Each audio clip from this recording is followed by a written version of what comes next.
the Ravens are the best team in football.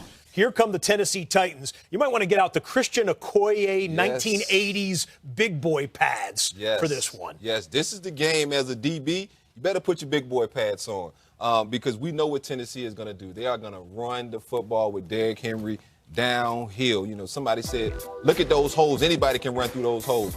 Yeah, but not anybody can deliver a blow like that. And that's going to be the tough part for this Ravens defense. How do you tackle Derrick Henry? They have to have a lot of guys around him. And ultimately, to win this game, I think the Ravens are going to have to make Ryan Tannehill beat them. And I know we always say that, but Mark Vrabel has kind of made the game plan. Look, we're going to let Derrick Henry run this football, and we're not going to make mistakes. To me, this Ravens defense is built to stop the run. You know, how does Tennessee respond when they're behind? Because the Ravens, this offense that they do, is going to be a slugfest back and forth between both guys running. But I told somebody the Ravens offense, when they run the football, it's explosive plays. It feels like pass plays. It's 15, 20-yard chunk pops. Yeah, chunks of run plays. This Tennessee running attack is so methodical that I don't know if they can hang with the Ravens. It's just too much firepower on offense and defense. For Tennessee, one of the most incredible stats I saw over the weekend, Tennessee had a 75-yard touchdown drive.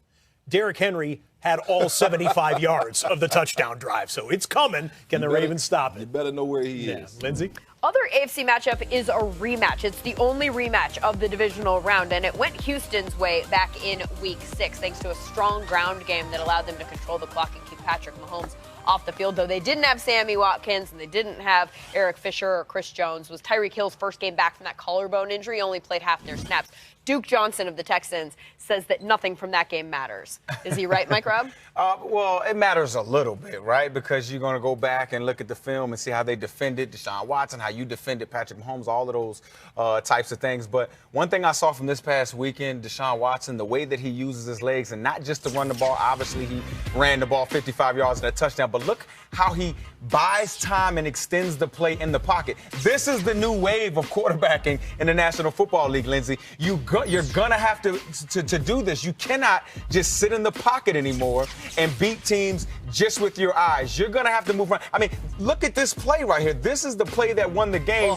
You know, unblocked defender, perfect blitz, defensive coordinators sit up all night to get a free hitter on your quarterback, and then your quarterback beats you with an explosive play. I mean, that's just demoralizing. So I think Deshaun Watson's going to have a lot of that in this game if the Houston Texans want to win it. Texans looked good.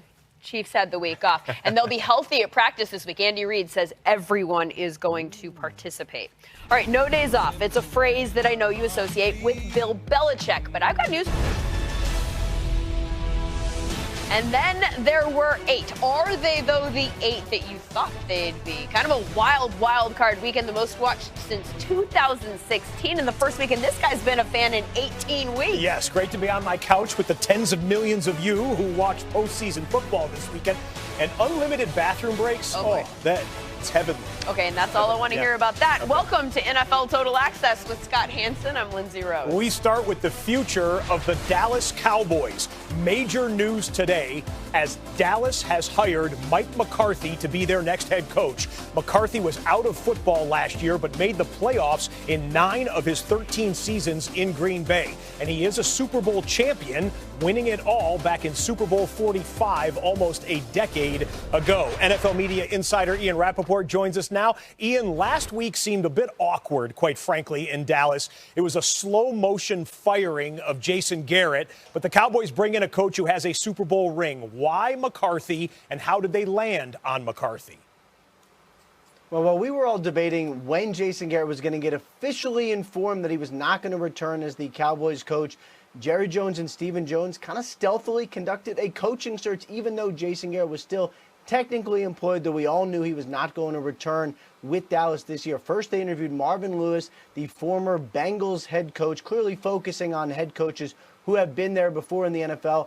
And then Saturday morning, they flew in Mike McCarthy. This was his 4th team he was interviewing with, actually 5th team overall. And it was pretty clear when he stayed the night in Dallas that this was a move the Cowboys wanted to make. It was a very targeted search, a small group of people that they looked at. McCarthy very high on the list of Stephen Jones. And then when Jerry Jones got on board, that was when this hire really we knew was going to happen. They talked contract late last night, finalized it early this morning. You know, we talked so much in Dallas this year about a Dak-friendly offense. This is a Dak-friendly hire. Hard to imagine a better move for a young quarterback than someone like Mike McCarthy, who spent so many years creating the Aaron Rodgers that we are going to see on the field in the playoffs this week. And obviously a big move for Dallas from someone who actually has won a Super Bowl title in Dallas. He, of course, needs to fill out his staff. Mike Nolan, the former Saints linebackers coach, is headed to Dallas. He's expected to be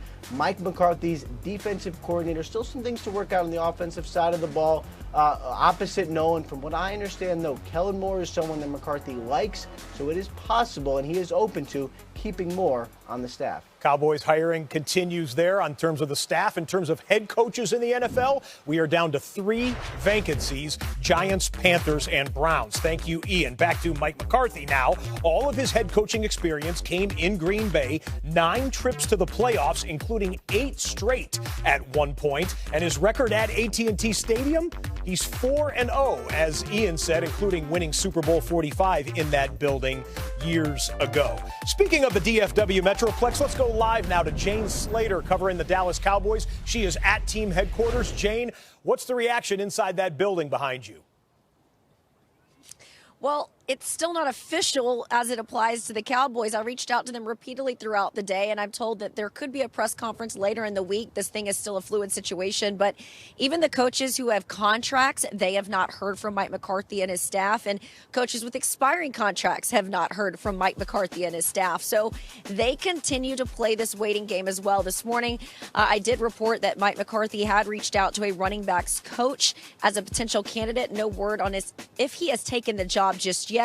But also around here, Randall Cobb, a guy that knows him pretty well, he is a free agent, so still to be determined if he's coming back next year. But he told me he played with him for 8 years. This was a guy that was responsible for helping draft him to Green Bay, and he was also responsible for getting him involved in that offense that had a lot of star power while he was there in Green Bay. And then, of course, we heard from cornerback Donovan Alumba, who was excited about that. But for the most part, everyone's been bummed. Haven't heard from any of the guys back. I would assume they're just waiting for the official announcement themselves. And then we get the news conference at some point during this week. McCarthy can absolutely win the news conference if he steps up to the microphone and starts with, "Yeah, Dez did catch it."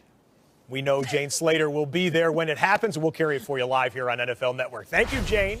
One of McCarthy's former players, Devontae Adams, who's busy getting ready for the Packers playoff game this weekend, tweeted out, "Good for Big Mike. Happy for you, Coach." As for some industry perspective, here is our Super Bowl winning head coach, Brian Billick, talking about today's news.